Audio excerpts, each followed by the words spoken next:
Şeffaf Mutfak'tan herkese yeniden merhabalar. Mis gibi ev yapımı mantılarla geldim. O kadar pratik oldular ki anlata bitiremeyeceğim size bu videoda. Öncelikle mantı hamurunu yoğurmakla başlayalım.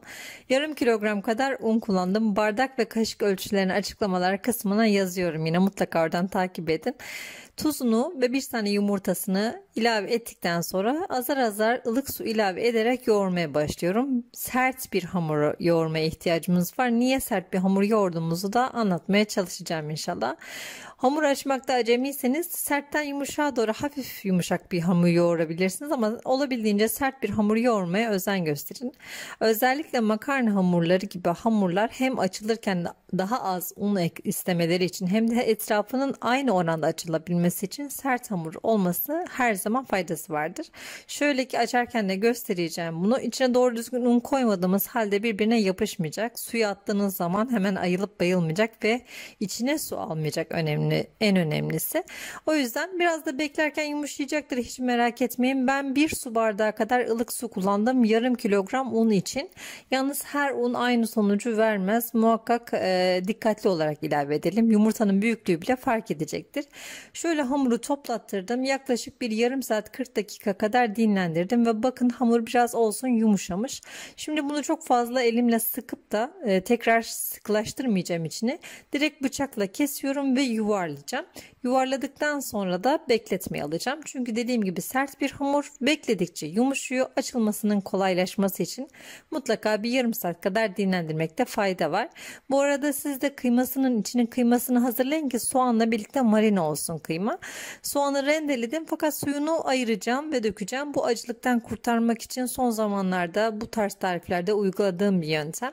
Sadece posasını kullanacağım. Suyunu da atmayıp etleri ya da tavukları marine etmek için buzluğa bile koyabilirsiniz. 150 gram kadar kıyma yeterli gelecektir bugün. İçine karabiberini, tuzunu ilave edeceğim. Elimle mıncık mıncırayarak yoğuracağım. Ve hamur dinlenene kadar o da kenarda marine olacak.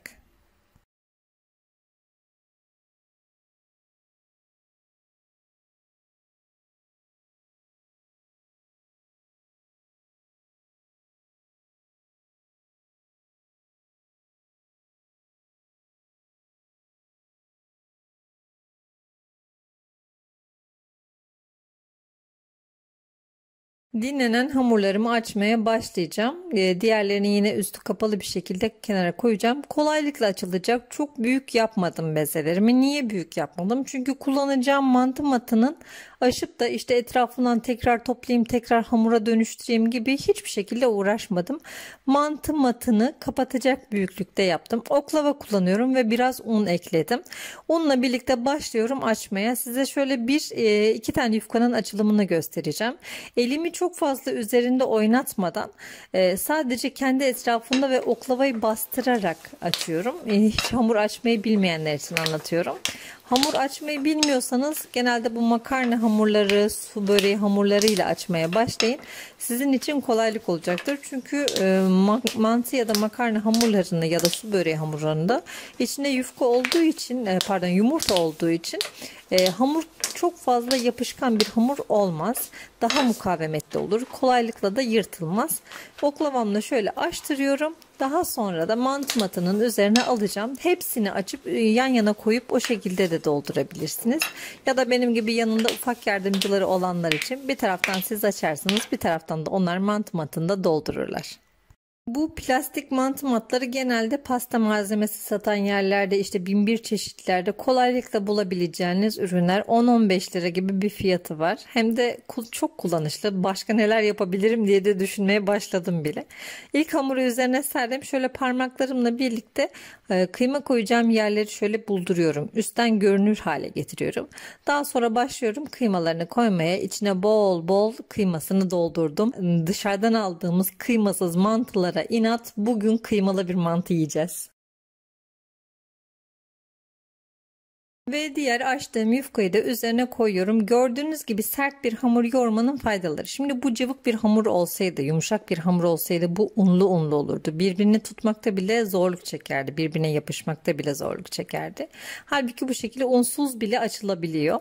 Şimdi üzerine koyduktan sonra oklava ile merdane ile artık elinizde ne varsa başlıyorsunuz üzerinden sıkıca bastırmaya. Siz bastırdığınız zaman merak etmeyin, hiçbir şekilde zarar görmeyecek. Sadece şu beyaz plastikleri görene kadar bu şekilde üzerinden bastırın ve ters çevirip vurmaya başladığınız zaman da artık bütün mantılarınız dolmuş olacak. Bu tekniği gerçekten çok beğendim. Şimdi bu mantı matını aldım, dedim ki yani öyle alelacele bir işim olduğu zaman yaparım falan dedim, ama dedim ben bunun videosunu çekmem lazım. Bunu göstermem lazım.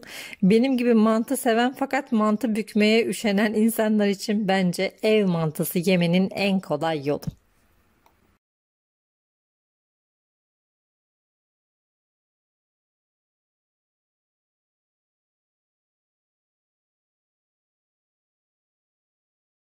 Bunu bu şekilde fazla fazla yapıp derin dondurucuya atıp o şekilde dondurabilirsiniz. Toplamda 1 kilogram kadar mantı çıktı. Ben içlerinin nasıl dolduğunu ve kenarlarının nasıl kapandığını göstermek adına şöyle yakınlaştırıyorum. Gördüğünüz gibi içi dop dolu, kıyma dolu ve kenarları da çok güzel kapanmış mantılarım artık hazır.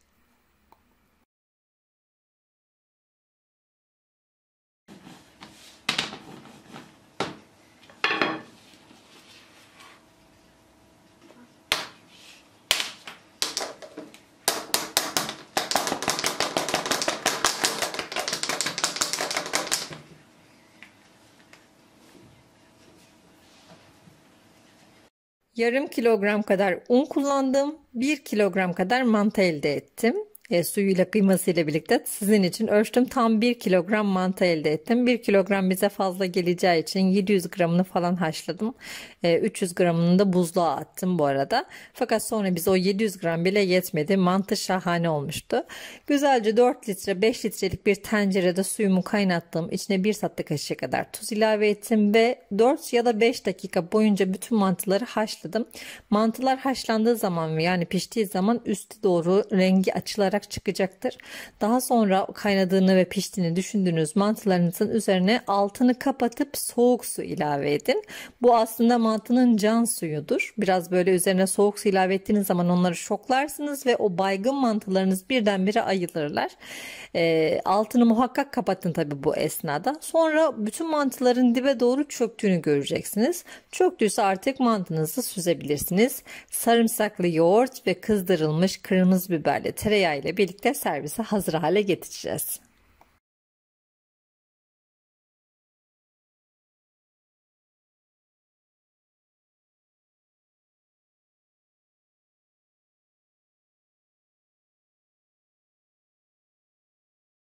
Mantıyı servis tabağıma alıyorum. Dediğim gibi burada tam 700 gram kadar mantı var. 300 gramını buzluğa attım. Üzerine sarımsaklı yoğurdunu ve kırmızı biberli yağ ya da naneli yağ, salçalı yağ da yapabilirsiniz. Üzerine ilave ediyorum. Şöyle kaşığı alacağım, çatal alacağım ve mantılarımı göstereceğim. Gerçekten çok lezzetli. Ev yapımı, dop dolu kıymalı gerçek mantılar yedim. Çok pratik yöntemlerle hazırlayacağınız bu tarz tariflerin devamını gelmesini istiyorsanız mutlaka videolarımızı beğenip bize destek olun. Kanalıma hala abone olmadıysanız abone olarak en yeni tariflerden ilk önce siz haberdar olun. Bu ve bunun gibi birçok tarif için kanalımı ziyaret edebilirsiniz. Videolarımızı beğenmeyi, paylaşmayı, yorum yapmayı ihmal etmeyin. Yeni tariflerde görüşmek üzere. Hoşça kalın, afiyetle kalın.